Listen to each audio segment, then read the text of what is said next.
The FBI agent, Adam Dawson, knew his day was far from over. The file he held in his left hand seemed to weigh a ton, each page loaded with scattered clues, unfinished leads, and nameless faces. Another unsolved case, another victim deprived of justice. The sound of his laptop keys still echoed in his head, even after leaving the cramped office where the harsh lighting and his colleagues' tired gazes permeated the atmosphere with a collective weariness. He had spent hours piecing together a puzzle that refused to be completed, every new element adding more weight to his already burdened mind. The drive felt endless. The headlights of other cars stretched into streaks of light under his heavy eyelids, and every red light only lengthened his frustration. Each break was like a reminder, even moments of respite were out of reach. He was so exhausted that he could almost feel the gentle pull of sleep, that enveloping fog that promised to erase, if only for a moment, the responsibilities and pressures. But he knew that at home, another form of responsibility awaited him. Not the one of criminal investigations, but the deeper, more intimate one of being a father and a husband. It wasn't the burden of solving crimes that wore him down the most, but the anxiety of not being enough for his family. His son, Ethan, waited with visible impatience, his eyes filled with a spark of hope, secretly hoping that tonight would be different, that his father could give him a moment truly just for him. And his wife, Claire, though she never uttered a complaint, carried in her eyes a subtle glow of fatigue and worry, the kind that came from shared silence and nights of prolonged waiting. Fatigue and tension never really left him. They had embedded themselves within him, lurking in the shadows, ready to resurface at the slightest opportunity, like a storm poised to break. As he drove along the winding road lined with dark trees, he felt as if he were traversing an endless path, a no-man's land where the weight of his responsibilities intertwined with buried memories. The shadows of the branches danced under the headlights, merging with images from his childhood in a tough neighborhood. In those streets, insecurity was a part of daily life, and the sounds of the night were constant reminders of uncertainty. Even now, as a seasoned FBI agent, he knew that fear could spring up at any moment, hiding in the darkness. Isolated places, empty roads, and moments of solitude were never trivial to him. Each of these elements, no matter how insignificant they seemed, echoed a past he couldn't escape or forget, a past he carried with him in every investigation, every sleepless night, and every glance he exchanged without truly being able to decipher it. That's when he saw, in his rearview mirror, a police car approaching rapidly. His heart skipped a beat, a powerful and uncontrollable thump. He hadn't done anything wrong, but the sight of this patrol stirred in him a familiar mix of apprehension and distrust. The red and blue flashing lights splashed the darkness with their pulsing glow, turning the winding road into a strange and oppressive scene. Adam knew all too well what it meant to be a black man alone on a deserted road in a small, unfamiliar town. It didn't matter what badge he carried, what his status was, or even his role as a federal agent. Here, in the shadow of the night, he became just another man subjected to suspicious glances, quick judgments, and prejudices too ingrained to ignore. The police car drew closer, its headlights cutting through the dark like two oppressive needles, reminding him of past tense encounters, other anonymous roads where simply breathing became a calculated act. Adam felt a wave of nervousness rise within him, invading every fiber of his being. It wasn't the first time. This kind of stop had almost become a rite of passage for him, even in uniform. But that never stopped his body from reacting, tightening like a reflex ingrained in him by years of similar experiences. Every muscle stiffened as thoughts flooded his mind, quick and fleeting, like a film running in the background of his consciousness. He took a deep breath, trying to steady his breathing, and kept his hands visible on the steering wheel, his palms slightly damp from the pressure. The siren suddenly blared, shattering the quiet night, like an irrevocable command. Adam knew then that he had no choice but to stop. The flashing lights created shifting shadows inside the car, a play of reflections that only heightened the latent anxiety within him. He slowed down, his thoughts swirling in a mix of worry and hope, hoping that this encounter would just be a formality, without consequences. Adam parked on the side of the road, turning off the engine with an involuntary sigh. Through his rearview mirror, he watched the officer approach, his silhouette cut out by the flashing lights of the patrol car. The officer's hand rested with obvious care on his belt, where the holster of his weapon faintly glinted, even threatening in the stillness of the deserted road. Adam felt his heart race faster, each pulse pounding in his temples, amplifying his sense of vulnerability. He repeated to himself like a mantra, "Stay calm. Show your badge as soon as possible. Be respectful." He knew full well that even with his federal badge, his polite manners, and his caution, anything could go wrong. The uniform wasn't always a shield, and in these moments, his position of power became fragile, almost illusory. He breathed deeply, trying to suppress the anxious thoughts rising within him, thoughts that reminded him of the stories and warnings, whispered tales among colleagues and friends, unspoken lessons about caution and distrust. The officer approached slowly, his boots crunching the gravel with a heavy, rhythmic sound that resonated in the still air, adding a sinister tension to the scene. When he reached Adam's door, he leaned in slightly, his facial features highlighted by the blue and red lights. He stared at Adam with a cold, piercing gaze, offering no greeting or polite invitation. Just a mask of suspicion, as if in his mind, the judgment had already been passed. Adam tried to tame the flood of emotions, to maintain control over his body and movements, each muscle in his face frozen in a neutral expression. He knew that every movement, no matter how small, had to be calculated with care, that even the slightest mistake could be interpreted as a sign of defiance. His hands trembled slightly as he calmly placed them on his bag next to him, a measured gesture, before opening his wallet with a slow, precise finger. He could almost feel the tension hanging in the air, heavy as a lead weight. He pulled his badge from his wallet and held it up to the window, hoping that this symbol of his federal agent status would be enough to dissipate the suspicion in the officer's gaze. However, he knew that even this badge, meant to represent the law, justice, and protection, didn't necessarily shield him. In the darkness of the night, under the harsh glow of the flashing lights, the badge was just a piece of metal, powerless against stereotypes and prejudice. The officer looked at the badge for a moment, but his expression didn't change.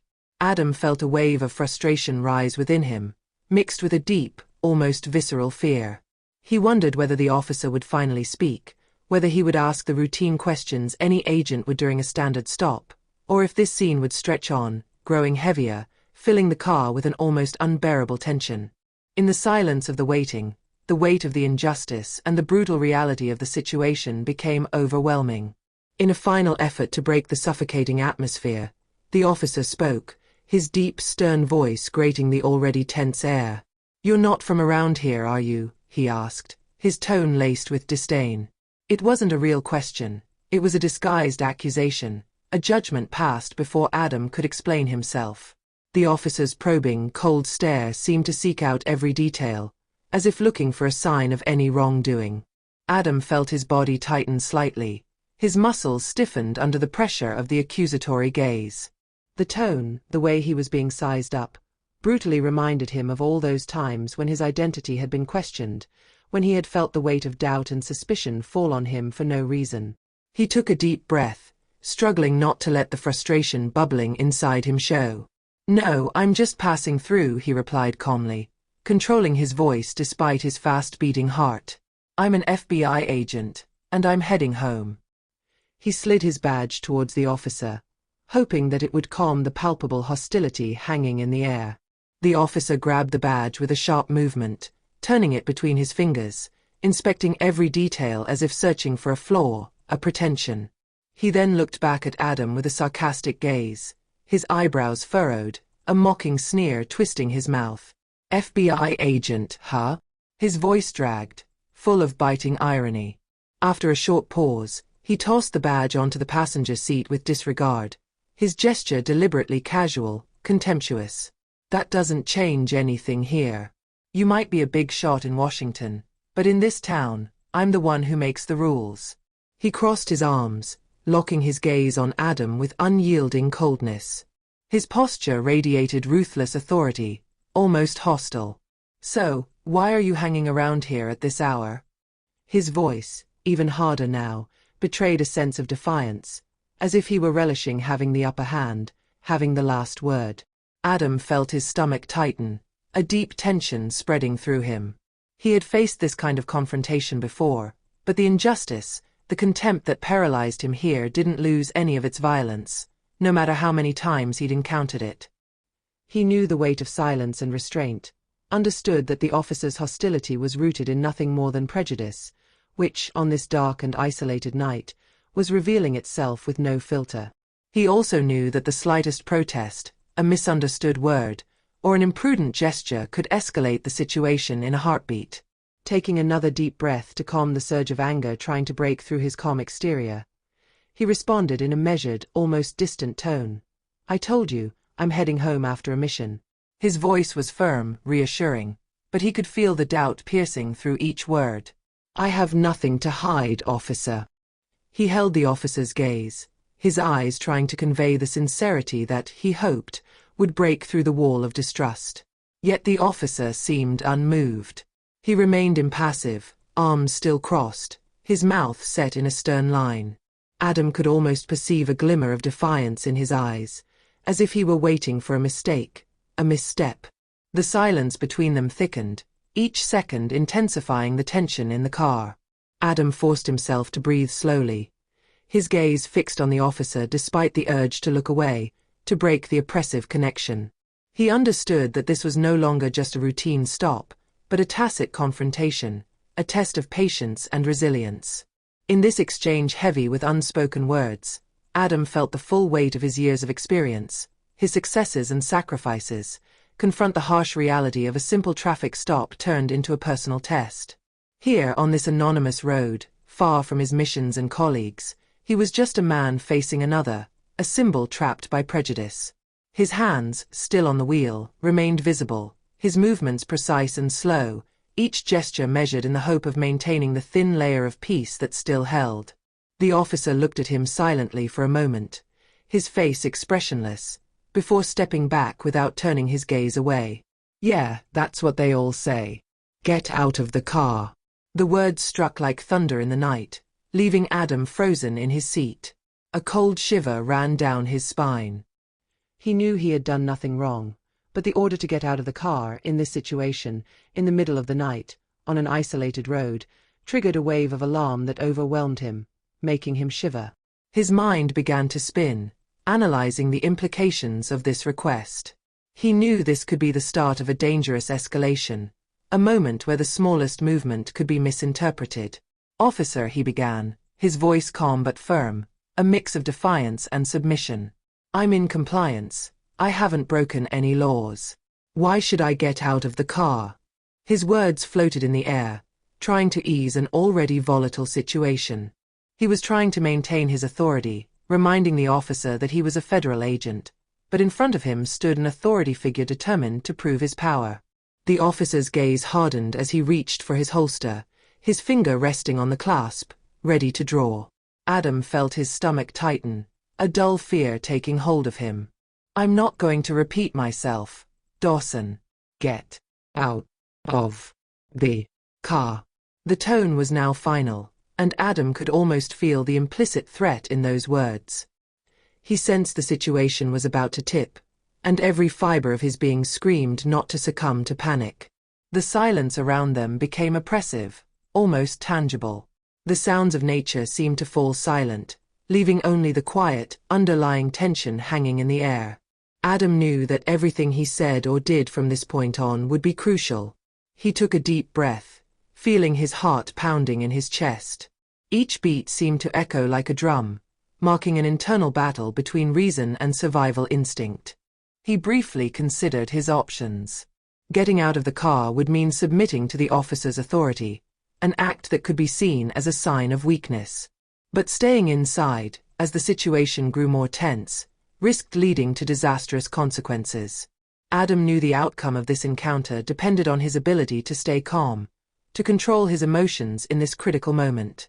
He recalled similar situations he had faced, stories shared by his colleagues about stops that had gone wrong, moments when a simple altercation had led to unacceptable violence. His breathing slowed as he thought about the best way to de-escalate the situation. He had to act with caution. "I understand you're doing your job, but I assure you, I'm here legally," he insisted, trying to inject a tone of cooperation into his voice. "I'm no threat to you, I just want to go home." He wanted the officer to realize they were not enemies, that he wasn't a criminal, but a tired man wanting to get back to his family after a long day. But the officer's gaze didn't waver. The tension between them was palpable, almost electric. Adam could feel the adrenaline surging through his veins, each second stretching as he tried to read the man's intent. In that moment, he knew there was no room for fear. He had to choose his words carefully, avoid any provocation, but also assert his dignity. As he thought about his next words, a thought crossed his mind. He couldn't afford to lose his humanity in this confrontation. It was a principle he had always tried to uphold, even when the world around him seemed to collapse. Adam straightened slightly, ready to face the storm that was brewing, to claim his right to be here, standing as a federal agent and as a man. The idea of refusing crossed his mind, but he knew it would only escalate the situation, amplifying an already explosive tension. Without a word, he slowly unbuckled his seatbelt, each movement calculated, keeping his hands clearly visible to avoid any hasty interpretation. He opened the door and stepped out of the car, feeling the officer's burning, inquisitive gaze on every movement he made, as if scrutinizing a prey. Against the car, the officer ordered in a sharp voice, an authoritative tone that allowed no hesitation. Adam complied, placing his hands on the roof of the car, his fingers pressing firmly against the cold metal. He stole a brief glance at the officer from the corner of his eye, observing every movement, every expression.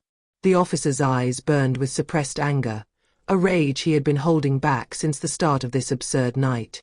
In a low voice, Adam murmured, weighing each word, "Are you really sure you want to do this? Because what you're doing here, it's not going to end well." He knew that his tone, though controlled, carried a tacit threat, an expression of silent resistance. It wasn't a direct challenge, but an attempt to remind the officer that he was overstepping his bounds, that he was violating a fundamental principle of justice. The officer flashed a cold smile, a twisted grin of satisfaction curling his lips. He seemed to take pleasure in the control he had over Adam, savoring every second of his position of power. "We'll see," he replied, his voice slow, tinged with contempt. "Now stay there and don't move." Then he turned away from Adam, heading toward the car to begin a methodical and provocative search, flipping open each compartment with an almost exaggerated attention to detail, as if he were trying to prove something. Adam felt anger simmering inside him, every fiber of his body screaming to react, to put an end to this insidious humiliation. But he knew he had to hold back, that giving in to that rage would only make things worse, turning an injustice into an uncontrollable situation. His fists clenched against the car body were the only expression of his frustration. He stood still, unwavering, his breath slow but deep, engaged in a fierce battle to maintain his calm. The air around them felt charged with electricity, a tension so thick it almost became tangible. The cold metal beneath his hands contrasted with the heat burning within him, a fire stoked by indignation and fatigue. Every movement of the officer was a provocation, a challenge to his integrity. This was more than just a routine search. It was a humiliation disguised as law enforcement, a display of power aimed at degrading him, reminding him of his helplessness before this kind of arbitrary authority. The officer continued to search, rifling through the glove compartment, sliding his hands under the seats, inspecting every corner with a thoroughness that seemed more malicious than dutiful. Adam heard crumpling papers. Objects moved carelessly, as though the officer reveled in the chaos he was creating. Then, with a careless gesture, the officer grabbed Adam's file, the one that contained weeks of hard work, research, and notes. Without a second thought, he tossed it onto the floor of the car, scattering the pages in a contemptuous mess. Adam closed his eyes for a moment, taking a deep breath to calm the indignation rising within him. This file, this burden he had carried for weeks, symbolized his quest for justice, the very essence of his work as a federal agent.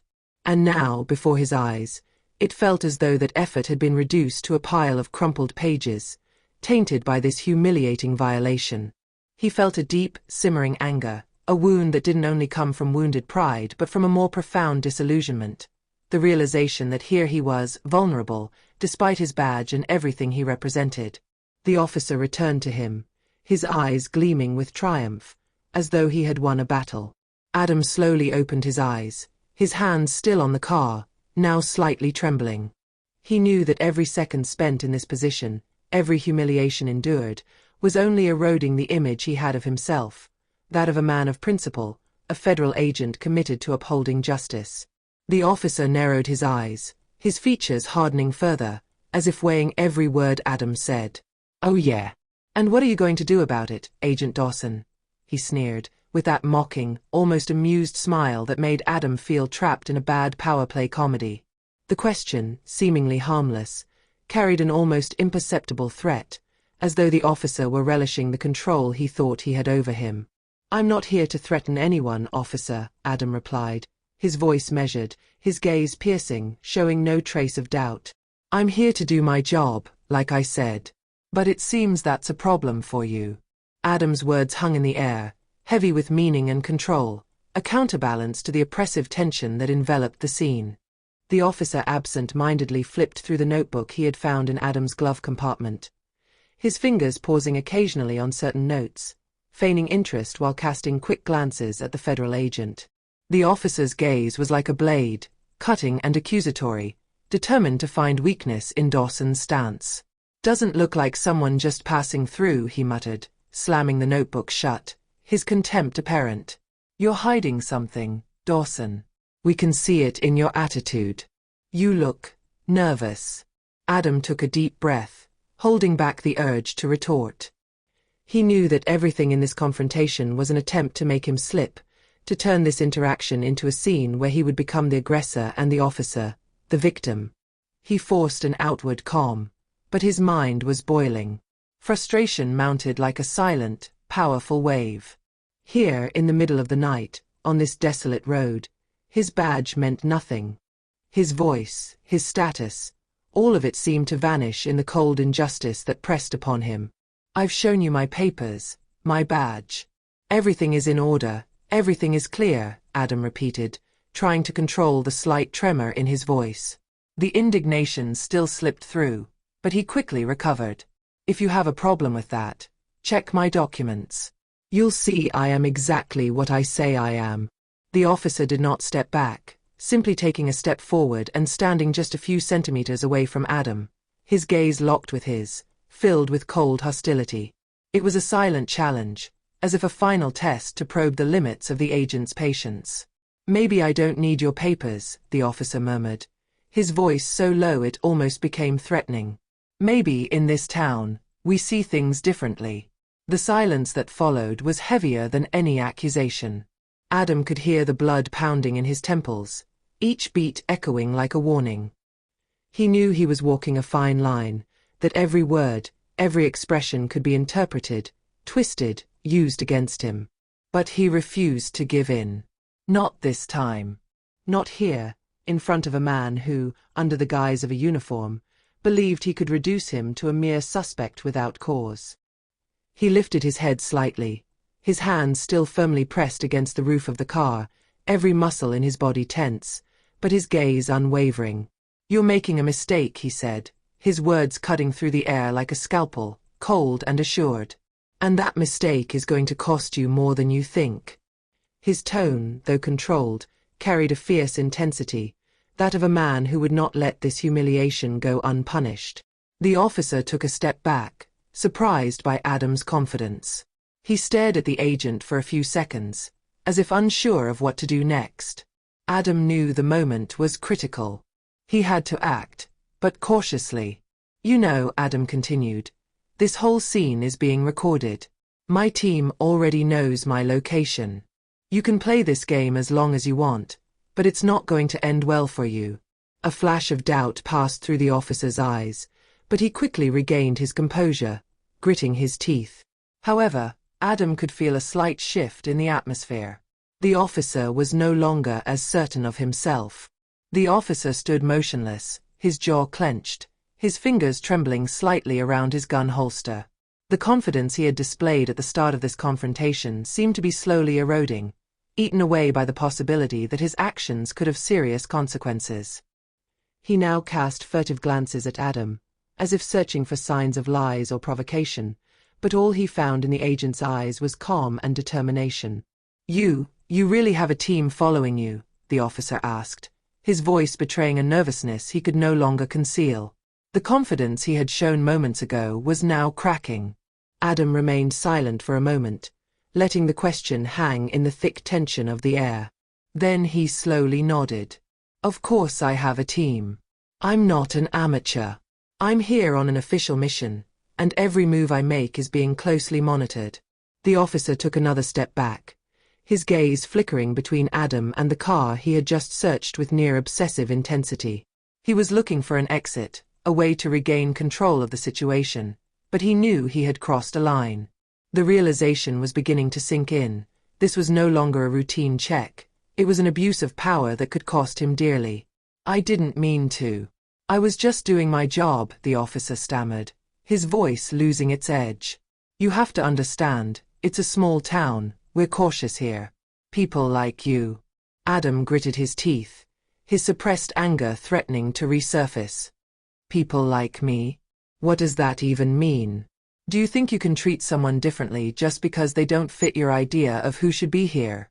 The officer swallowed hard, visibly uncomfortable. No, that's not what I meant. What you meant, Adam cut in, was to exert your authority unjustly, based on your prejudices. You know what you did was wrong. And I'm not going to let it slide. The agent straightened his sore back, summoning what little dignity he could still find in this situation. He was still exhausted from the confrontation, but his determination to not let this abuse go unpunished outweighed everything else. The officer, now visibly rattled, took a few more steps back. Shame mixed with anger on his face, a blend of conflicting emotions he could no longer hide. I'm not racist, he muttered weakly, as if trying to convince himself. Adam slowly nodded, his eyes fixed on him with an intensity that left no room for interpretation. Maybe you don't think you are. But what you just did, that's exactly it. You acted without thinking. You let yourself be driven by your prejudices. And it's time you take responsibility for it. The officer seemed about to respond, but no words left his lips. He lowered his gaze, avoiding Adam's penetrating stare. The silence that followed was heavy with guilt and regret, but also with a certain resignation. The man knew his power had vanished, swept away by his own abuse. As the silence grew thicker, Adam felt the situation was on the brink of tipping. But what would happen next depended entirely on the officer's attitude. At that very moment, a sound in the distance interrupted the scene. Sirens were blaring in the distance, approaching quickly. Adam looked up. His colleagues from the FBI had arrived. The officer turned his head toward the sound of the sirens, his face paling as he realized the gravity of his actions. Specialized police patrols, trained for rapid intervention, were converging on their location. This was no longer just an altercation between a federal agent and a local officer. It was becoming a serious matter. My team is here, Adam said calmly. You'd better get ready to explain what happened here. The marked Special Forces vehicles screeched to a halt. Several agents quickly got out, assessing the situation with practiced eyes. One of them, a tall and imposing man, approached Adam. Agent Dawson, is everything all right? He asked with professionalism. His eyes were already scanning the scene, landing on the local officer. Adam nodded, his gaze shifting back to the officer, who stood frozen, as if glued to the ground by the gravity of the situation. It's fine now, Adam replied. But this officer here has crossed a line he can't undo. You know what needs to be done. The FBI superior gave a subtle signal to two other agents, who moved toward the local officer. They stood near him, their expressions neutral, but it was clear they were waiting for an explanation. The officer, now surrounded, seemed to struggle for words. I was just doing my job, he stammered, but his voice lacked conviction. He knew it was over. Your job, Adam replied, a hint of sarcasm in his voice. Your job is to protect and serve, not to abuse your power based on false assumptions. The FBI agents began questioning the officer while Adam stepped back slightly, crossing his arms. He knew justice would take its course. What he had just experienced wasn't just a personal affront, but a reminder that too many people suffer this kind of treatment without the ability to defend themselves. The air was still tense, but this time, Adam felt that the scales of justice were finally tipping in the right direction. The sirens had quieted, but the sound of consequences still echoed in the minds of everyone present. After the interrogation, things took a much darker turn for the officer. The FBI agents, by digging into his background and questioning some of his colleagues, uncovered damning evidence of repeated abuses of power. This officer was no stranger to overstepping his authority. Several complaints had been buried, and acts of corruption had stained his career. He had taken bribes in exchange for services or privileged information and had threatened citizens to protect his interests. All of these infractions, which had been ignored or concealed up until then, began to surface. The federal agents went through his files, his communications, and uncovered a network of accomplices, showing that this officer was not working alone. The thorough investigation revealed a well-established system of corruption in the small town. The next day, the officer was officially arrested for abuse of power, corruption, and several other serious offenses. He was handcuffed in front of his colleagues, a humiliating scene for a man who had spent years manipulating the system to his advantage. As he was escorted out of the police station, he kept his head down, aware that his career had just crumbled, brought down by his own mistakes. Adam, watching the scene from the building's entrance, exchanged a glance with his superior. "It was inevitable," he murmured. "When you build a career on fear and abuse, it always comes crashing down." His superior nodded. "Yes, but it took far too long for this to come to light. And how many victims stayed silent all this time?" Adam looked away, his expression dark. "Too many. But now, at least, he won't do any more harm." The disgraced officer was incarcerated pending his trial. The news of his arrest and the collapse of his corruption network quickly spread throughout the town. The once intimidated residents began to speak out. Testimonies poured in, and others revealed abuses the officer had committed, further strengthening the case against him. On the day of the trial, the former officer stood in front of the court, deflated, his face marked by exhaustion and shame. He knew there would be no going back. His career, relationships, and power were destroyed. As for Adam, he stood in the background, ready to testify if needed, but satisfied that justice had been served. He knew this case was more than just a confrontation between a corrupt officer and an FBI agent. It was a victory for all those in the small town who had been oppressed for far too long. As the verdict was announced, condemning the former officer to many years in prison, Adam left the courtroom. A sense of justice filled him, but there was also the awareness that such battles were fought every day, in places where power was still misused. The story we followed serves as a powerful reminder of the dangers of abuse of power and the consequences of corruption. The former officer, who thought he was untouchable in his small town, was ultimately caught by his own actions. Thanks to Adam's determination and the intervention of his FBI team, the truth came to light, revealing the actions of a man who had long used his authority to intimidate and manipulate. But as is often the case, justice ultimately triumphed, and the officer was forced to answer for his actions in front of the law. This story shows us that no power, no matter how great, can escape justice when the truth is revealed. It is also a tribute to all those, like Adam, who fight to ensure that justice and integrity prevail, even in the darkest moments.